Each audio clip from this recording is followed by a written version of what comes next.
नमस्कार, मैं संदेश नेमा और आप देख रहे हैं खबर समय जगत। आइए नजर डालते हैं आज की ताजा तरीन खबरों पर। लघु उद्योग भारती के उद्यमी स्टार्टअप महाकुंभ 2025 के समापन सत्र के कार्यक्रम में मुख्यमंत्री डॉक्टर मोहन यादव ने बड़ी घोषणा करते हुए कहा कि प्रदेश में कृषि फूड आधारित उद्योग लगाने वाले उद्यमियों को, जिसमें लाडली बहनाओं के साथ साथ मध्य प्रदेश के युवाओं को भी रोजगार मिले। ऐसे उद्यमियों को भी मध्य प्रदेश सरकार उसमें कार्य करने वाले कर्मियों के वेतन का 5,000 रुपए प्रति माह 10 साल तक के लिए देगी। मुख्यमंत्री ने उद्यमों के लिए एक और घोषणा करते हुए कहा कि मॉर्गेज लोन पर स्टाम्प ड्यूटी की माफी का लाभ किसानों के साथ साथ लघु उद्यमियों को भी मिले। इसके लिए सरकार योजना बना रही है। लघु उद्योगों को फायर एनओसी में आने वाली कठिनाइयों के सरलीकरण को लेकर दिसंबर में विधानसभा में नया कानून लेकर आ रहे हैं। गोविंदपुरा भोपाल में MSME कन्वेंशन सेंटर में आयोजित लघु उद्योग भारती के स्टार्टअप महाकुंभ में उद्यमियों से चर्चा करते हुए मुख्यमंत्री ने कहा कि लघु उद्योगों को ब्लॉक स्तर पर भूमि आवंटित करेंगे। इसके लिए नए नए औद्योगिक क्षेत्र विकसित करेंगे। कार्यक्रम के मुख्य वक्ता राष्ट्रीय स्वयंसेवक संघ के सर कार्यवाहक कृष्ण गोपाल ने कहा कि पूरे देश में 6 करोड़ लघु उद्यमी हैं, जिनका देश की GDP में 45% योगदान है। विश्व में संकट है, जो मशीन बढ़ेगी रोजगार कम हो जाएगा। अमेरिका की जनसंख्या हमसे कम है, तब भी वहाँ बेरोजगारी ज्यादा है। देश में लघु उद्योग 90% रोजगार देते हैं, जबकि बड़े उद्योगों का रोजगार में महज 6.5% योगदान है। कार्यक्रम में मंत्री चैतन्य कश्यप, मंत्री विश्वास सारंग, मंत्री कृष्णा गौर सहित प्रदेश भर आए उद्यमी शामिल हुए।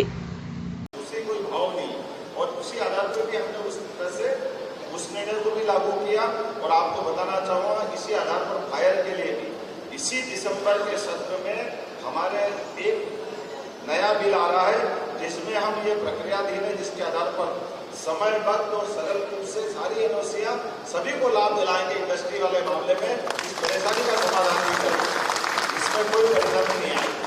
और साथ ही साथ जैसे हमारे अपने राज्य के अंदर खेती के लिए फूड इंडस्ट्री के मामले में रोजगार आधारित उद्योग करने के लिए ऐसा हमारे राज्य के अंदर अभी हमने इंडस्ट्री पॉलिसी में 2 बात की गुंजाइश दी कि जो मशीन आधारित इंडस्ट्री लग रही है उनका अपना काम है, उनको अपना तरीके से व्यापार कराना।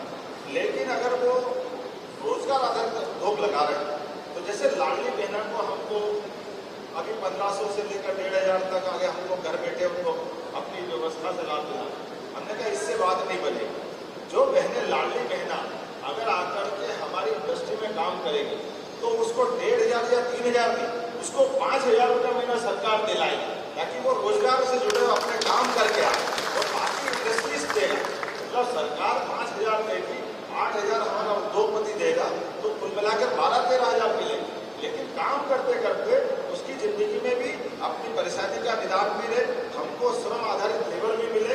और इसलिए रोजगार आधारित उद्योगों के लिए हम उद्योगों से MOU भी कर रहे हैं कि आप अपनी इंडस्ट्री लगाइए और उसकी बहुत बड़ी कीमत वाली भी, बहुत छोटी, अगर हमने 500 करोड़ से ऊपर वाली मशीन आधारित उद्योगों के लिए हमने कहा कि सब प्रकार की सुविधा देंगे, तो ये 40-50 करोड़ की इंडस्ट्री, 10-20 करोड़ की इंडस्ट्री भी अगर रोजगार परक लगाते हैं तो उसकी आने वाली लेबर, वो लेबर अपनी 100 से लेकर 4,000-7,000 तक की हो सकती है।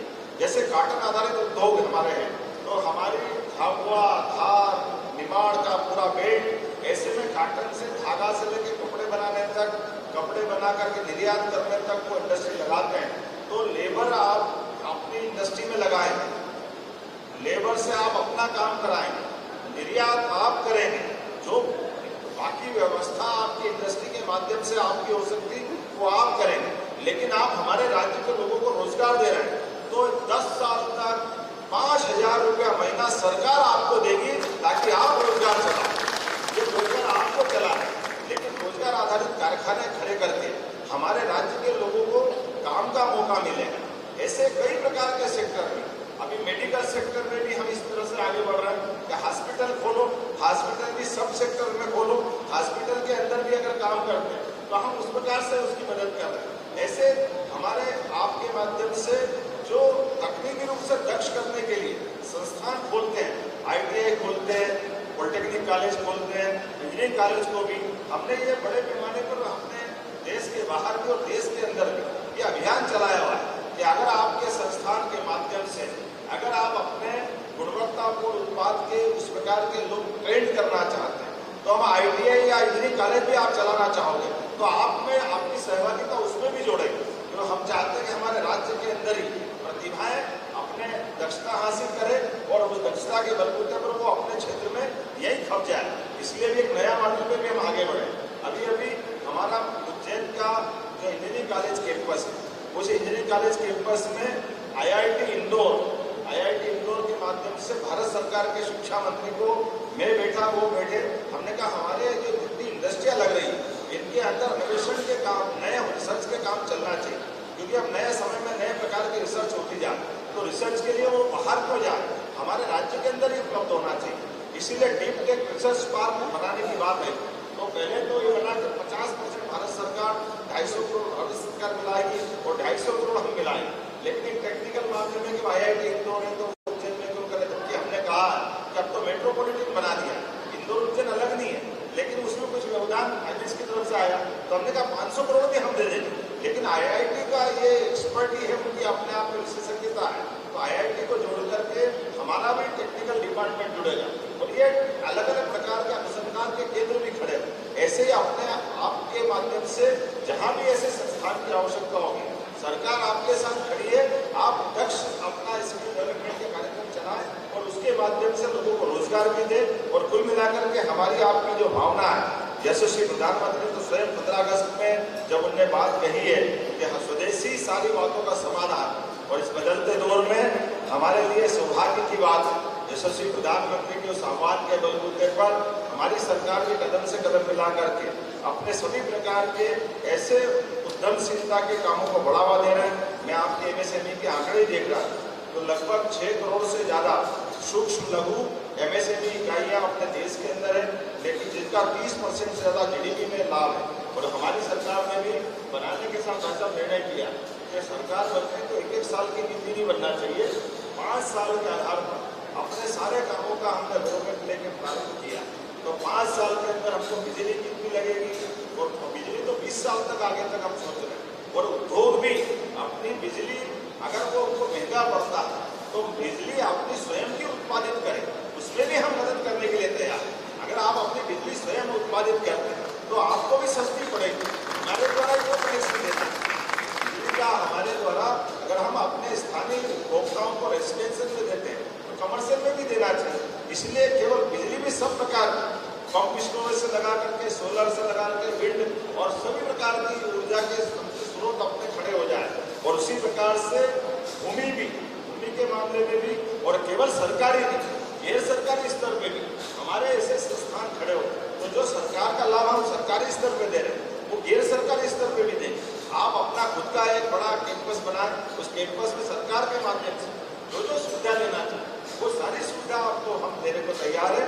और इसीलिए विषय आधारित अलग अलग क्लस्टर भी बन रहे हैं। अगर हमारा मेडिकल डिवाइस पार्क उज्जैन में बन रहा है तो हमारा कई प्रकार के अलग अलग रोज ही उदाहरण के लिए एक के बाद एक लंबी हमारी श्रृंखला है। मैं लेकिन आज लंबा समय हो गया, हम सबको भाई साहब को सुनना। मैं एक बार जोरदार अभिनंदन करें, मैं भाई साहब को मध्य प्रदेश सरकार की ओर से अभिनंदन करना चाहता हूँ। हमारे लिए सौभाग्य की बात है, विद्वान लोग हमारे मार्गदर्शन करते हैं तो हमारे लिए उसका कई गुना हमारे काम करने की ताकत बढ़ती है। और भाई साहब की शुरू से आदत रही किसी भी क्षेत्र में जाए वो अच्छी बात के बातचीत में जो ऐसी और रोचक खबरों के लिए जुड़े रहिए खबर समय जगत के साथ। नमस्कार।